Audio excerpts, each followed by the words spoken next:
All right, excellent. We are live. Welcome to Real Talk with Nina, which is me. And today we have Diane Teeterton as guest. Her company is Time to Flourish. She's a mindfulness coach, and I'm really excited for her to be here, especially today. In America, it's an inauguration day.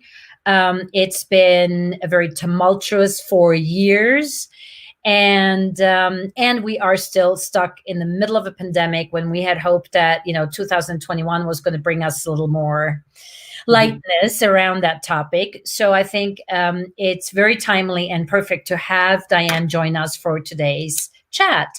And I just quickly want to introduce Diane so you have a little bit of a context, what she's all about. And then we'll jump right into talking about mindfulness in the digital age. So Diane is Hi. Hi. So Diane is Scottish but lives in England. And so after inventing a product that she took from concept to the shelves of major retailers in the UK, in Europe, and even briefly in the US, Diane changed her career and decided to follow her passion for mindfulness. In the time that she's been running her business, mentoring other small businesses, and has helped realize the importance of having a healthy mind to be successful and happy professional or entrepreneur. She focuses on helping busy people integrate practical mindfulness and tips and tools into their everyday lives. She offers courses and one-to-one coaching that helps achieve small business owners and entrepreneurs to achieve more, worry less, and choose the path that brings happiness. How perfect to have you on today. Thank you, Nina.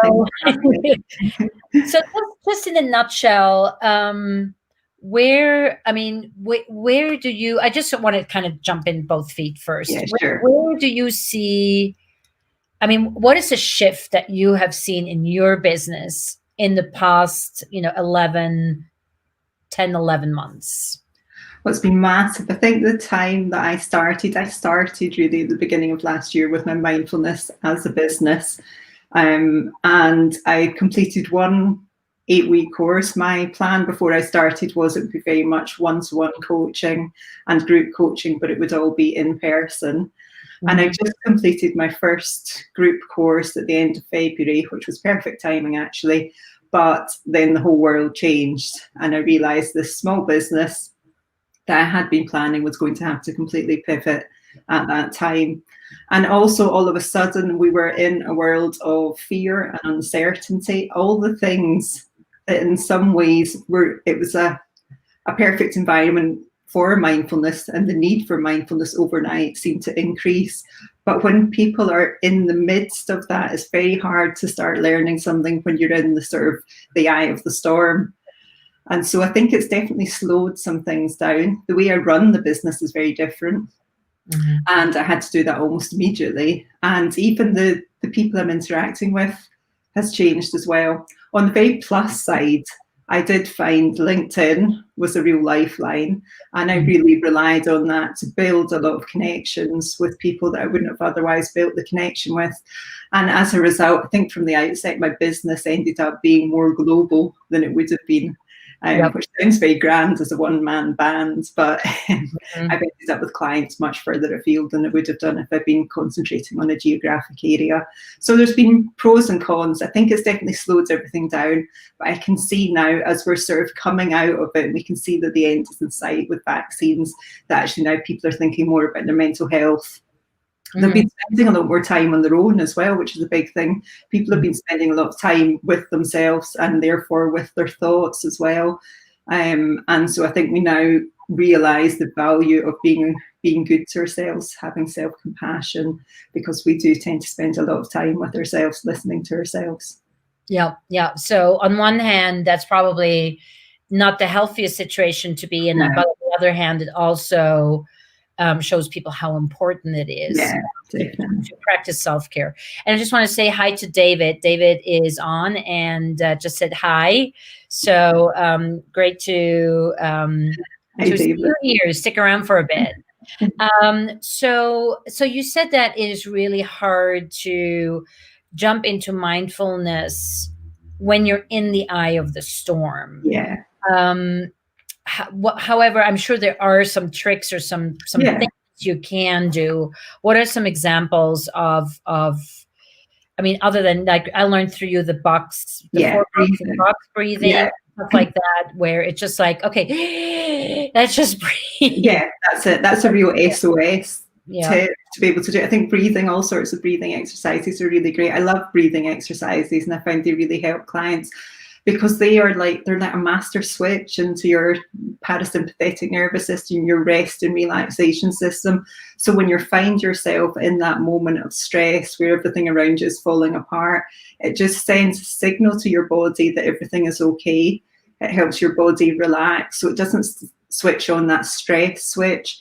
As soon as we switch on that stress switch, that's when we get in trouble, because one of the first things the stress response does is it switches off the rational part of our brain, which is why in the heat of the moment we get very emotional. We can say things that we later regret. So using breathing can really help us stop sort of going over the edge. Mm-hmm. And helps us in. So it's literally counting to 10. It can be really simple things, taking a deep breath, counting to 10, and allowing your brain to catch up with your emotions so that you can then respond rather than just react in the moment. So I think that's sort of a really simple technique, but that's good. And very short meditations. I think people find it hard to start learning meditation, and this is the thing. When you're feeling particularly stressed, it can be difficult for long periods of time, and it can feel uncomfortable because your mind is especially busy at those times when there's a lot of uncertainty and a lot of fear. And people don't want to sit down and think of or do nothing, because that's when the thoughts get loudest and that's when it gets very uncomfortable. So just doing it for very short periods of time. And doing the type of meditations where you've got a very clear anchor and focus for your attention. So using sort of your breath as the focus. So it can be something as simple as sit, close your eyes and count your breaths, and just sit like that for a few moments in the peace and quiet. It's very simple. It's almost sounds a bit too simple, but that just helps you just calm your whole body and your mind down. And then as you get better at it, you can do it for longer. You can use different types of meditation. Mm-hmm. And do you have specific meditation practices that you follow? Like, I did TM for many years, or is it more sort of a garden? I mean that in a nice way, not in a something that's very easily approachable to get people into it. So, because a lot of us think of meditation, uncomfortable position, at least at a certain age, backache. Yeah. Burning incense and wearing orange robes. Exactly. I try and avoid all of that, all of the sort of stereotypes and the myths of it. I try and make this very much mindfulness for the real world, for busy people that don't have a lot of time. They don't have an hour a day to sit and contemplate and to meditate. So I try and keep it very practical tools. But in terms of the meditation, I do still think it's very important to practice sitting meditation every day. Just for 10 minutes. I think that makes a massive difference. And I would recommend doing it in the morning if you can, because I think that helps set you up, particularly if you're feeling anxious or stressed. So if you've got work stress or just stress about general life, then it can be very good to do it in the morning, just so you're sort of starting off from a positive point of view. And also it stops you, it's what it stops you from doing. So if you're doing that, you're in the routine of doing that, it can stop you reaching for your phone straight away, reading the news, getting yourself stressed. So the news itself can put you in that stress response very quickly. Social media can, when you read other people's views and thoughts, sometimes that can be enough to switch you. And once you switch into that sort of negativity, it's very hard to switch back. And we can fuel it ourselves as well with our own feelings and our own thoughts. And before we know it, we can spiral completely out of control, so that the time we sit at our desk to do our work, we're completely worked up. And that's not a great way to start your working day or to approach your business. And is the anxiety, for me, how just to say this, for me, and this is just my experience of it, there's the anxiety of the moment, right? There's something going wrong. I'm in the moment. I'm handling too many things. I'm either overwhelmed or I'm upset or I am, there's like a brief moment in time where something shit goes down and I need to deal with it. And that's where I think like the breathing is very helpful, or just sort of like, count to 10 before you answer, all those things. What happens if, sort of thinking again of the pandemic, or of, maybe political situations we're not happy with that are ongoing? Is there a way to,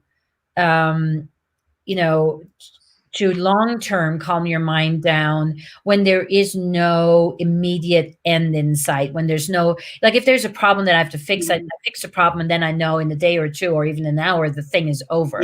Pandemic is not going to be over that fast. So, and that's really difficult. And I think the thing that us humans find so difficult with that is the uncertainty. We don't like uncertainty. Our minds don't like uncertainty, and our minds try to fill in the blanks, which is why we can become completely exhausted with overthinking, thinking about what might happen, what could happen, the impact it's going to have on us. And that can be constant. And things like the pandemic, we would never have thought that, 12 months on, that we're still in this situation, and it's exhausting. I think the other thing with that is being mindful of your news consumption as well, and the things that are fueling it and fueling the thoughts, and try to give ourselves a break from those thoughts and focus on the things that we can control and that we can influence. Because if we think too much about the things that we have no control over, it becomes very disempowering. And that's what increases that sort of feeling of panic and complete lack of control, which is very stressful to our bodies and our minds. Whereas if we can think of one thing that we can do and focus on that, then that helps us feel better about it. And actually then to move out of that overthinking stage and move into the action stage. And once we're in that action stage, it's easier to cope, because I think as humans, we're very resilient. We can bounce back. I mean, we've made massive changes in our behavior. We can do it. It's the thought of it very often that's harder for us to adapt to. So if we can get away from the thinking and into the doing, I think actually it's much gentler on us as well. So do you have any examples of like small rituals that can help us be more in control of what we can control? There's a very simple framework. It's come from Stephen Covey from his 7 Habits, and he basically draws 3 circles and says to put whatever the issue is, think about all the issues associated with it, what you can control and what you can't do, and place it in each of the circles, write it down in each circle, and then just totally discard the things you've got no control over, and look again at the things that you can influence, and then use that to make a plan about what you're going to do, what you're going to take action on. Yeah. And then in terms of, not overdoing it with, I mean, digital age in general, pandemic or not. I mean, I know I do the most sinful thing of all things, which is I sleep with my phone, right? I take it to my bedroom because I read the news on it, and I do read the news before I go to bed. I check my social media, then I sleep, and the first thing in the morning before I even get out of bed is I have my phone in my hand already again, right? So I'm assuming if one thing that you would tell people is to not bring their phones into their room. I would. Or to use it intentionally. So to be very mindful of actually what you're doing and what you're looking at, and be aware of how you feel. If you can do that, go to bed at night, read it, and you feel absolutely fine. If you then spend half an hour lying awake worrying about it, notice that, and then decide yourself whether you want that or whether you're going to make the change so you don't put yourself through this. I think a big part of this is understanding ourselves. I don't think there's right and wrong, very black and white rules. It's about what works for you individually. and having the sort of self-compassion to listen to yourself and what's right for you, and having the motivation to then take action and to sort of be true to yourself. Because I think a big part of this is about increasing our own self-compassion towards ourselves. We've all spent a huge amount of time on our own with our own thoughts, and we have to be nice to ourselves. We have to, when we're spending all day on our own, sometimes not speaking to others for hours at a time, that voice in our head becomes very loud. And if we are particularly critical of ourselves, we can put ourselves in our own stress situation, causing our own stress and our own anxiety. And it may be fueled by external events, politics or pandemics. It could be fueled by that, but it's up to us how we respond to it and how we react. So what would be an exercise or an idea that you have that of something one could do to be nice to yourself? What does that look like? I think awareness, having awareness, listening to yourself.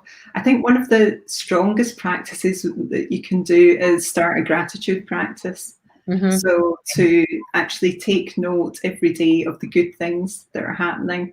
And it sounds, sometimes, it can sound a bit trite, and when there's bad things happening, we think, oh, there's no good, but it can be something really simple, like the cup of coffee I had this morning tasted really good, or something really small, a conversation I had with someone else. But it then just switches the mindset to something positive and reminds us of the nice things, the space in between the other issues that are going on, and that we're safe and that we're happy in that day at that moment in time.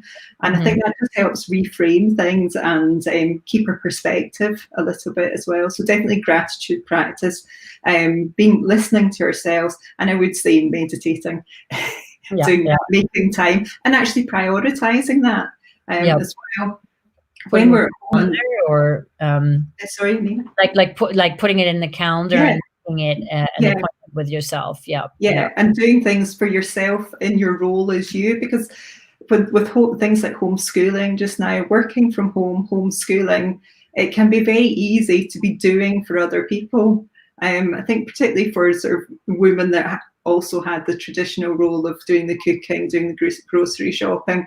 Before it was maybe preparing an evening meal and a breakfast. Now you can be doing 3 meals a day, trying to work yourself at the same time, which can mean that you've got a full-time role in your business, you've got a full-time role as a mother or a wife or a partner, and the same goes for men in that situation. But you need to also prioritize doing things for you as that person, so that you don't lose yourself in amongst all of this, and that you've got, it's like putting your oxygen mask on first, that you've still got the energy to help be able to give to others. I think that's a very good point you're making. Just quickly back to the gratitude. I have a small group. It's a business related group, but we do gratitude every morning. We're a group of 4 or 5 people, on WhatsApp. And it makes such a difference. We just post the 3 things we're grateful for that morning. And the other rule is that we're not being repetitive. So you can't say every morning the sun is shining or my husband or whatever. And it's the small things. It's a cup of coffee. It's the, having had a nice chat with your neighbor on the morning walk with the dog, or your bed having been particularly comfy that night, or whatever it is. And I'm finding as the pandemic goes on,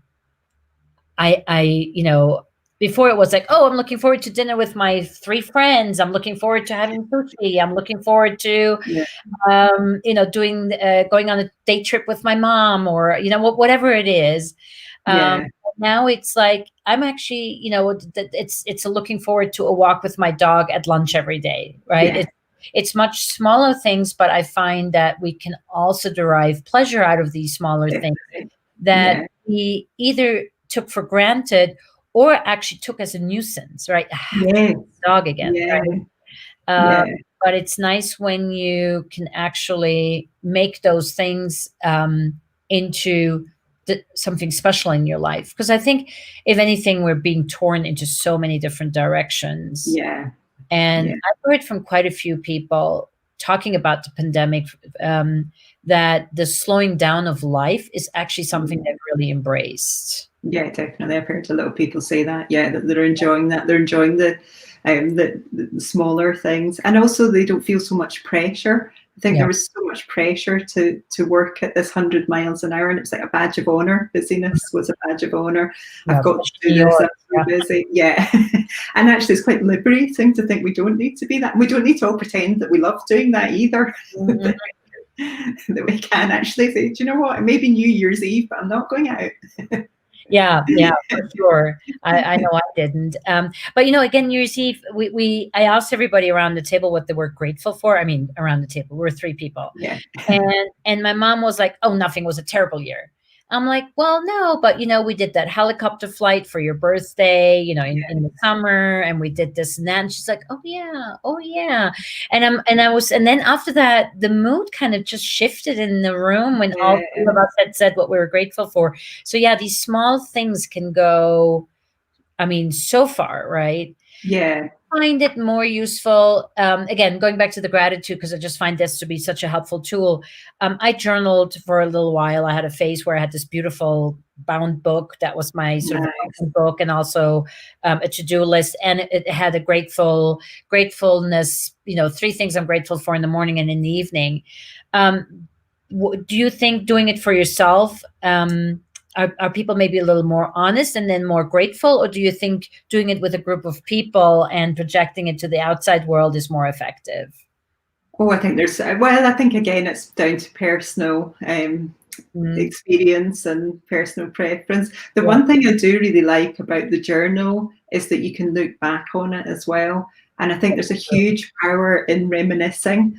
And apparently the scientific research is showing that that's a real antidote to loneliness, and that there's something built in us when we feel lonely. We have this urge to reminisce, to think back on better times, and that can make us feel better. So something like, if you're having an off day, to go back and reread your gratitude journal for over the last couple of months can make you feel really good, and really sort of promote those feelings of well-being. So I think that's definitely a benefit of having the journal. But equally, you could do it with your friends, and I think there's a real connection of doing it in a group. I love that, the fact that you've got that sort of shared connection, you've got the accountability, which you and I have talked a lot about in terms of business and video production. You've got that sort of group accountability and community, and I think just now this sort of community and reaching out is really important, because we are spending a lot of time feeling isolated to sort of real humans around us.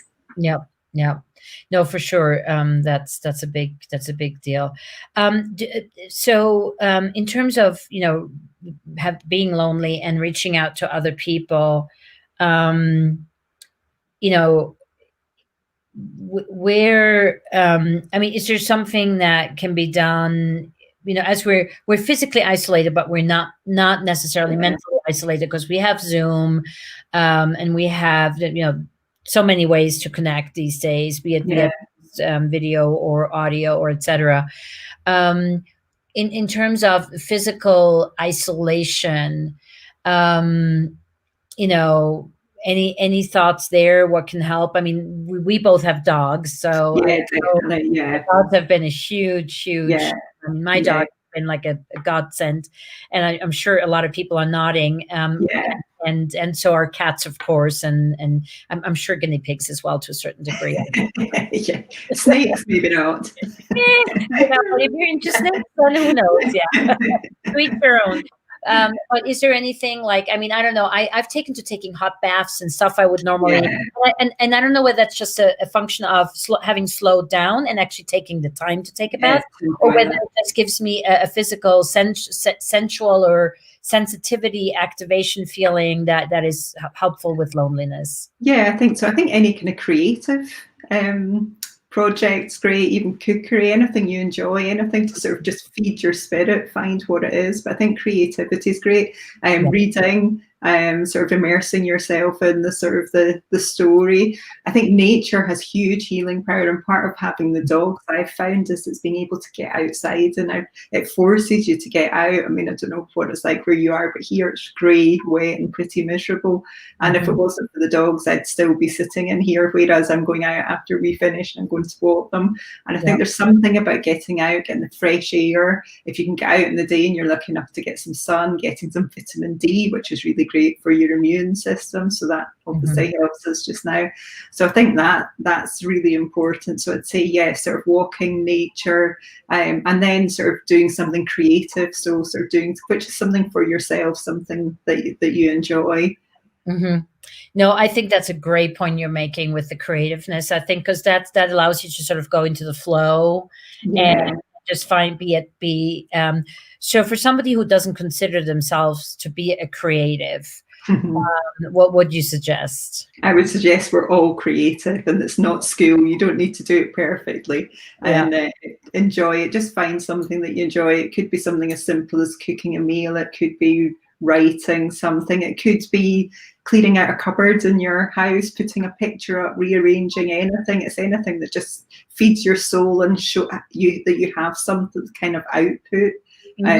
To at the end of it. But I always think, imagine yourself as like a 5-year-old, and you think if someone goes into a classroom of 5-year-olds and says, who's a good artist, probably 90% will put their hands up. Ask that to a crowd of adults and be like, oh no, I'm no good at that, but actually just enjoy it. It's not a test. Just go with the flow.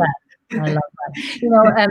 Cleaning out the cupboard in the beginning of the pandemic, which, in Switzerland, the lockdown happened about a week or two before it happened in New York. Or very early March. And by like end of March, the Swiss government was pleading with people to stop cleaning out their closets because they couldn't keep up with the trash removal.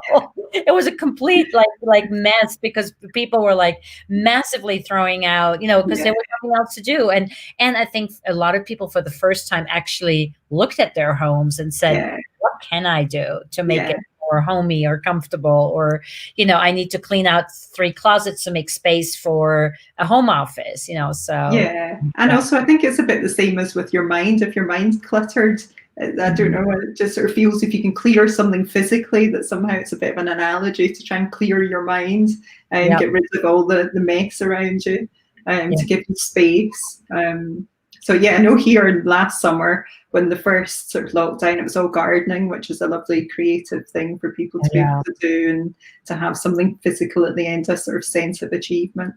And be outside, I was running for a while a gardening group in Morningside Park, which is a little park in New York right behind my house. And at the height of the pandemic, we didn't do anything. But once it got a little warmer, it was just like people were flocking. And I always had it on Friday morning because it was meant to be for small business owners to give them, a way to network and feel good in the community. And it all of a sudden exploded with I've since merged with another group, but exploded with, families and parents were so happy to have something to do with their kids, which, New York apartments are not known for being particularly big. So, gardening is definitely, if you have a garden, if you have the opportunity, that's a great thing. Yeah. And I think the other thing you can do as well is sort of reaching out to other people, which links in with the gratitude, but it's more about the kindness. And the kindness is definitely a two-way street. They talk about you get helper's high. So actually, as a person performing the act of kindness, you too get some real good health benefits. You get some nice endorphins flooding through your body. So reaching out to other people, I think, is a really sort of powerful act just now. And it can be even people that don't have the same views as you, because I think part of the issues that we're having just now is that things are getting very black and white. There's different camps, people have different beliefs, and it can very much divide communities, divide families as well even. So to be able to reach out and see the sort of similarities and see the human side of people, I think that's a very powerful practice to try and move on from very tough times and actually try and get people back together so they can work together and sort of move forward. So I think from a sort of political point of view, that can be quite important to try and mend some of the issues. Yeah. I mean, that's extremely relevant, especially considering that today is January 20th, 2021. Very much so. Let's bring it back to small business owners, entrepreneurs. How do you work with them? How do you help them specifically? Okay, well, at the moment it seems to be a lot around sort of building routines and helping people work remotely. So a lot of people had been, even if they were a small business owner, they had spent a lot of time out in networking groups or meeting clients face to face. So they're spending a lot more time on their own, and there's less structure, there's less routine in each day. And so very often what I'll do is help them put that routine in using mindfulness. So whereas before we might have commuted, we might have taken the kids to school, come back, and almost by the time you then sit at your desk, your body and your mind are ready to work and understand that this is what's coming next. Whereas if you're just sort of going from the kitchen to the office, your brain's not engaged yet. So a really great way to try and get that switch is in the morning is to do a short meditation. And likewise, what I was finding, a lot of people were saying they weren't getting any rest in the evening either. They weren't getting away from work because they were constantly, the laptop was on. There were different people working at different times of day because they had other commitments. And it always was becoming a 24/7 environment. And I know a couple of people said to me, I know the business don't expect me to reply to emails at 10 o'clock in the evening, but if I go to bed knowing these emails are there, I spent the whole night worrying about it. I got up the next morning and I get this sense of panic and dread when I reach the laptop because I see there's 30 messages I haven't responded to. So at the end of the day, to be able to then use a very short meditation or a breathing exercise to then sit and sort of mentally switch off and switch back into home mode so that you're then present for your family, and to then actually get a bit of a break yourself in the evenings, and a break to recharge. So I think so that helps, and just encouraging people to do different exercises during the day to get a bit of a break, so they're taking proper breaks. So you can work it in with things like the time management techniques, things like the Pomodoro technique, where you do your 40 minutes of work or however long you do, and then in your 5-10 minutes break, actually get up, walk around, maybe do a 2-minute breathing exercise while you're waiting for the kettle to boil. So sort of integrating it into their daily routine and helping with the anxiety as well. I found that a lot of people, the sort of the fear and the anxiety, a lot of high emotions as well, the sort of the anger, and just helping people cope better with that, see it in themselves and allow them to feel it. It's not bad to feel anger, resentment. It's perfectly normal. All emotions are normal, and it's allowing it to flow through us and to deal with it, and then choose how we want to respond as a result, but not to try and squash them all down. Otherwise, we just become a seething mess that could explode at any minute. Yeah, no, I think it's really important to acknowledge what's going on and give it a platform, right? Even if you don't want it to run your life. So Bryn has a question. Do you have any recommendations for how to start meditation for absolute beginners? Any structures or techniques that are good for first timers? Okay, I think, well, the box breathing that we talked about, that's a great one to start with. So that is simply you breathe in and you count to 4 as you breathe in. You hold your breath at the top, count to 4, breathe out on a count of 4, and then pause on a count of 4. And that you just repeat that do a few rounds of that, and that just slows everything down, and it keeps the brain engaged as well because you're thinking about the counting, as well as actually slowing everything down. And when we get stressed, we tend to breathe higher up in our neck, and we become focused on it. We start breathing in, out, in, out, in, out, and we forget that actually, I don't know if you've ever watched like babies breathe, very often they breathe in, and then it's like they stop breathing because there's that pause, and then they breathe out. So that is the natural way for humans to breathe. So something like that. And then I think just even a really short meditation, just sitting for 5 minutes doing a mindfulness meditation. I do think most people I work with say they need a guided meditation when they're learning. And I know I still struggle just to sort of sit in complete silence, but there's loads. So I've got some on my website. There's and links to YouTube. We've got there's loads of different meditations in YouTube. There's also the app Insight Timer, which is a great app where you can go in and it's completely free, and you can find there's thousands of meditations there, and just explore the different types of meditation, see what works for you. Because there's all the different kinds. You were talking about the TM, where you're using mantras and sort of the words, and then there's do yoga as well, so do quite a lot of the sort of body scan meditations, getting into the body, which I enjoy. So there's lots of different types. So so you can do things like, or you can do a really simple mindfulness exercise, which is good for beginners, which is where you're just really keeping your awareness on what you're doing, which again sounds incredibly simple, but it's about if you're doing, yeah. So you can do it with household tasks. So, or if you're brushing your teeth, sort of really focus on the feelings and the sensations and be there, not thinking about what's for dinner or what you're doing that day, really keeping all your focus on what you're doing and just keep bringing your mind back to the here and now, rather than letting that mind wander, and noticing when your mind is wandering, because that in itself is difficult to do, to notice when you've gone off in a thought train and now you're sort of 3 weeks from now wondering what if. Yeah, or frantically looking for your toothbrush, because I keep running. For me, it's 2 minutes, but I'm like, okay, what can I accomplish in 2 minutes? So I have an electric one that shuts off after 2 minutes. I'm like, I'm putting on the tea kettle, I'm doing this, and this, and then when I'm done, I put it down. And then, like, the next time comes my teeth brushing routine. I'm like, where the hell did I Yeah. I've been putting a little, like, there should be like a magnet that you can put on it, and then you can, find it with your phone, like yet another gadget, right? Where's find my toothbrush? Alexa, where's my toothbrush? Right, exactly.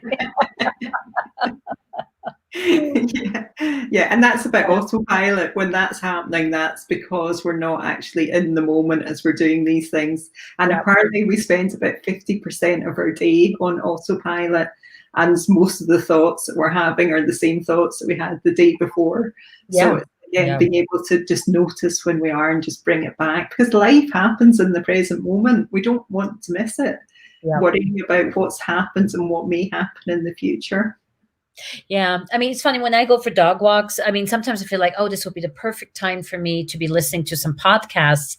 But, sometimes I do, but most of the times I just don't, because I enjoy being out with the dog. And my dog behaves completely different, whether I'm listening to a podcast or I'm on the phone with somebody, or whether I'm with him, actually walking with him. Yeah, giving attention. I enjoy that with him. There's a very cute sort of dichotomy that happens between the two of us. It's playful, and when I'm on a call, I can just tell he's just like, oh, here we go again. It's like no interaction. I think that's a great point. That's a really powerful mindfulness exercise, doing one thing at a time. I think that's a great way to get started if you're wanting to start a practice like Bryn had asked. Just do one thing at a time and keep the focus on it. Yeah. I think that's a great idea. And it's much harder than it sounds. Yeah. But I mean, that is what happens when we do something and we get into the famous flow, right? Whether I bought myself some really beautiful new knives, because now I'm cooking a lot more. I'm not the most seasoned cook in the world. And the funny thing is, I love cooking now because I have to pay so much attention not chop off my fingers that in a way it's become a really nice way to all about my preparing my meals. It's like, okay, I've already cooked myself several times. I'm like, okay, I need to be really careful. These are really sharp knives. Yeah, you really do need to be mindful then. That's a great exercise, but I'm not sure my insurance would cover me to recommend. I was just going to say, you don't want to recommend that to your clients. It might have your liability insurance might skyrocket. Great. Well, I do have one last question, and I always say I have a last question. I have like 10 more, but I do have one question that might be a little off, like a little strange, but is there such a thing as a collective mindfulness? Like, is there something where, where we all as citizens of the world, or even as just, part of a group, be it like, one of the video challenge groups that we, that's how we met each other. I challenged twice. Is there a way, I mean, I know like TM, for instance, they used to go as big groups into prisons or into war torn countries, and they would meditate as a collective to bring down the vibe of war, however you want to call that, in that region or in that prison system. What are your thoughts on that? Is that a real thing? I think it is, because I think all those thoughts, it's all energy.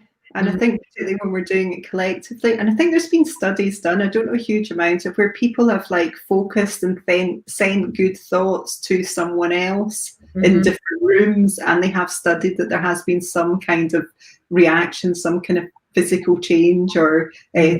to that person. So I think energy can travel. I think just now I feel a real sort of collectiveness as well, and I think there's I think it's the sign of the times. I think we feel that this global pandemic, we've all gone through it together, and in some ways it has really shrunk the world. Yeah. And I think there is a sense of connection anyway, that we're realizing something happening in a different country can have such a big impact, and Yeah. politically as well. When you think of something happening in the US, it matters to us, and in the UK, what's happening.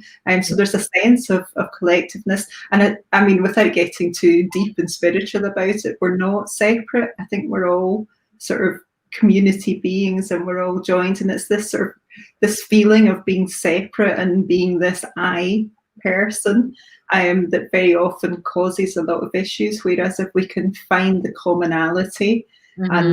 work together, because we're all we're tribe animals, we're meant to live in communities as Mhm. humans. And I think a lot of the issues that I see that people have got is this fear of doing something wrong, of not fitting into the community. So I think we're very much still wired to work together and to exist in communities. And so I think it's not a huge step to think that the energy can travel between us as well. But I think even you just know, if you go to, do you remember when we used to go to live events in those days, and you used to go in somewhere and there would be a sort of an energy in a place, or you can walk into Yeah. a room even with 10 people and you can sense the energy, whether it's positive or negative. Yeah. So I think it definitely travels. Yeah. Yeah. Good. That was a question that was so much on my mind, and I wanted to Yeah, sort of for the end. And yeah, I do agree with you. It's, you know what how we always say, be careful what you wish for, or be definitely. careful what you think about, or even what you speak into existence. I think all these Yeah, things are energy laden and can influence the outcome without you yeah. actually doing something. Yeah, So I think there's a lovely quote.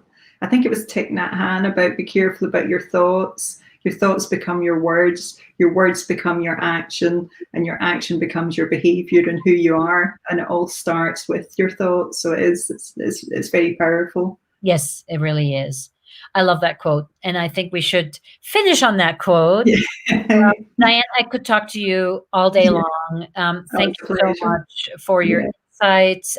I hope everybody who did watch this now, or will be watching it in the future, can, if nothing else, I tell you, the box breathing is the best thing ever. Four count breath in, 4 count hold your breath, 4 count breath out, and hold again for 4 count, and then just keep going. Um, yeah, and yeah. ever since I saw a video that you did about that, Yeah, that's it. Yeah. that just stuck with me. It's so simple and so effective. Yeah, no, thank Um, you for having me. And actually, I have to say that when we did the video cohort last March, just as everything kicked off, I think that was an absolute savior for me. I think it really helped progress my business and improve my video skills and producing the video. But more than that, I think the group of people that we met through that are friends for life. And I think part of that was just because it was such a strange time, and we really sort of helped each other through it. So I think, yeah, the power of community yeah. through mediums like LinkedIn is so powerful. Yeah. So that's the point where the digital actually is a lifesaver. Yeah, Yeah. definitely. Yeah, Without Zoom, I don't know what I'd do. I mean, yeah, I'm not even talking about my business. I'm just talking about having my community, having my people. And I look forward to being on Zoom with yeah, my peeps, as I call them. yeah. It's great. All right. Well, Bryn also put your website into the comments, timetoflourish.co.uk. And if Diane, like me, hangs out on LinkedIn a lot, and her videos are fabulous, and somebody helped her with that. Um, and I know you and I will be talking very Yeah, soon. definitely. Yeah, yeah. We've got more work to do together, I'm sure. Yeah, for sure. All right, everybody. I'll talk to you Thank again you. next week. Bye.